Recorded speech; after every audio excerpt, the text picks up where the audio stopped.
നമസ്കാരം, കൊട്ടാരക്കര മീഡിയയിലേക്ക് സ്വാഗതം. സീരിയസ് ഫ്രോഡ് ഇൻവെസ്റ്റിഗേഷൻ ഓഫീസിന്റെ അന്വേഷണം റദ്ദാക്കണമെന്നാവശ്യപ്പെട്ട് എക്സാലോഞ്ചി കമ്പനി സമർപ്പിച്ച ഹർജിയിൽ ഇന്ന് കർണാടക ഹൈക്കോടതി ഇടക്കാല വിധി പുറപ്പെടുവിക്കും. ഇന്ന് ഉച്ചയ്ക്ക് 2:30 ജസ്റ്റിസ് എം നാഗപ്രസന്ന അധ്യക്ഷനായ ബെഞ്ചാണ് ഇടക്കാല വിധി പറയുക.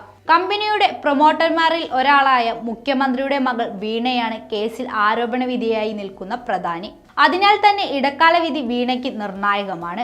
കമ്പനി കാര്യ നിയമത്തിലെ ചട്ടം 210 പ്രകാരം രജിസ്ട്രാർ ഓഫ് കമ്പനീസ് അന്വേഷണം പ്രഖ്യാപിച്ചതിനോട് താങ്കൾ പൂർണ്ണമായും സഹകരിച്ചിട്ടുണ്ടും അതേ നിയമത്തിലെ ചട്ടം 212 പ്രകാരം സീരിയസ് ഫ്രോഡ് ഇൻവെസ്റ്റിഗേഷൻ ഓഫീസ് അന്വേഷണം പ്രഖ്യാപിച്ചതിന്റെ അടിസ്ഥാനം വ്യക്തമല്ല എന്നാണ് കേസ് റദ്ദാക്കാൻ വേണ്ടി എക്സാലോഞ്ചിക്കിന്റെ അഭിഭാഷകൻ ഉന്നയിച്ച വാദം. രണ്ട് സമാന്തര അന്വേഷണങ്ങളാണോ കമ്പനിക്കെതിരെ നടക്കുന്നത് എന്ന് പോലും അറിയില്ല. അങ്ങനെയെങ്കിൽ അത് നിയമപരമായി നിലനിൽക്കില്ല. SFIO പോലെ ഒരു ഏജൻസിയിൽ നിന്ന് അറസ്റ്റ് അടക്കമുള്ള നടപടികൾ ഉണ്ടാകുമോ എന്ന ആശങ്കയുണ്ടെന്നും എക്സാലോഞ്ചിക്കിന്റെ അഭിഭാഷകൻ വാദിച്ചു. ഗുരുതരമായ സാമ്പത്തിക കുറ്റകൃത്യങ്ങൾ CMRLന്റെ ഇടപെടലിൽ നടന്നിട്ടുണ്ടെന്ന് പ്രാഥമിക അന്വേഷണത്തിൽ തന്നെ വ്യക്തമായതായിരുന്നു. SFIOയ്ക്ക് വേണ്ടി ഹാജരായ അഡീഷണൽ സോളിസിറ്റർ ജനറൽ കൂളൂർ അരവിന്ദ് കാമത്ത് വ്യക്തമാക്കി.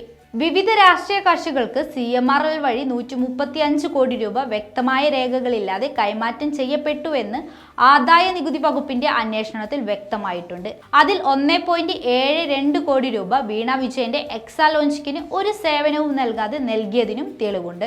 വിവിധ ഏജൻസികളുടെ അന്വേഷണ വേളയിലുള്ള ഇടപെടലുകളിൽ സമഗ്രമായ അന്വേഷണം നടത്താൻ SFIO പോലുള്ള സംവിധാനം ആവശ്യമായതിനാലാണ് അന്വേഷണത്തിലേക്ക് നീങ്ങിയതെന്നും ASG വാദിച്ചു.